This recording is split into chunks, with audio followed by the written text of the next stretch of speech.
Saudara tim bola voli putri Hyundai Hillstead berhasil meraih kemenangan atas Korea Expressway High Pass di set kedua putaran ke-6 Liga Voli Korea Selatan.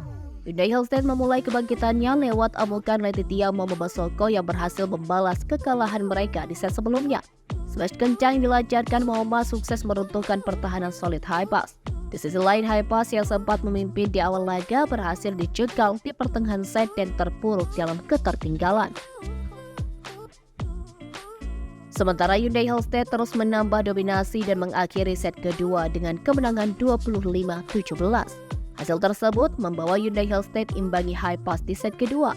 Pertandingan High Pass versus Hyundai Hillstead berlangsung di Gimcheon Indoor Gymnasium pada hari ini Rabu 6 Maret 2024. Pada set kedua, Hyundai Hillstead yang mengusung misi revanche langsung unjuk taji di awal set. Letitia Momobasoko dan kolega berhasil memimpin di awal set dengan kedudukan sementara 3-1. Namun High Pass yang berada dalam performa terbaiknya dengan cepat melakukan pengejaran. Penampilan solid yang masih berlanjut di set kedua membawa mereka berhasil imbangi Hyundai Hillstead di angka 3-3. Selanjutnya 2 poin beruntun yang diciptakan oleh High Pass membalikan keunggulan.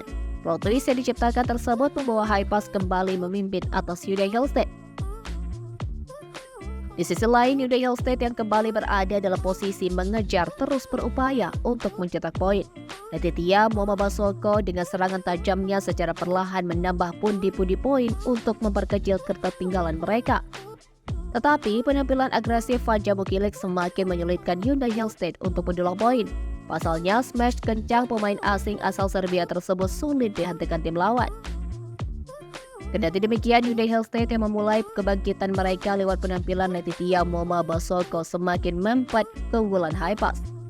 Hyundai Hillstead hanya butuh 1 poin lagi untuk samakan kedudukan atas tuan rumah. Namun Spike Jonsayan dan High Pass kembali menambah jarak dari kejaran Hyundai Hillstead. Di sisi lain, upaya pengejaran Hyundai Hillstead berhasil menyamakan kedudukan mereka atas High Pass dengan poin 11-11. Berangkat dari kedudukan tersebut, 1 poin keunggulan berhasil diamankan Hyundai Hillstead membalikan keunggulan. Letitia Momobasoko yang mulai panas di lapangan membawa Hyundai Hillstead terus tambah keunggulan mereka. Memasuki pertengahan set kedua, Hyundai Hillstead dengan 4 poin beruntun berhasil memimpin dengan kedudukan sementara 15-11 atas High Pass. Sementara itu, High Pass yang tertinggal berupaya dengan keras untuk memperkecil ketertinggalan mereka. Service error dari Letitia Momobasoko menguntungkan High Pass yang berada dalam pengejaran mereka. Rally yang sangat panjang pun terjadi antara High Pass dan Hyundai Hillstead namun berhasil dituntaskan oleh Bayuna. Memasuki fase akhir set kedua, Hyundai Hillstead mempertahankan keunggulannya dengan poin 22-16. Artinya Hyundai Hillstead hanya butuh 3 poin untuk menangkan set kedua. Satu smash kencang dari Wipawi Sitrong tambah keunggulan Hyundai Hillstead. Dan set kedua berhasil dituntaskan Hyundai dengan poin keunggulan 25-17. Hasil ini membawa Hyundai Hillstead mengimbangi High Pass dengan skor 1-1.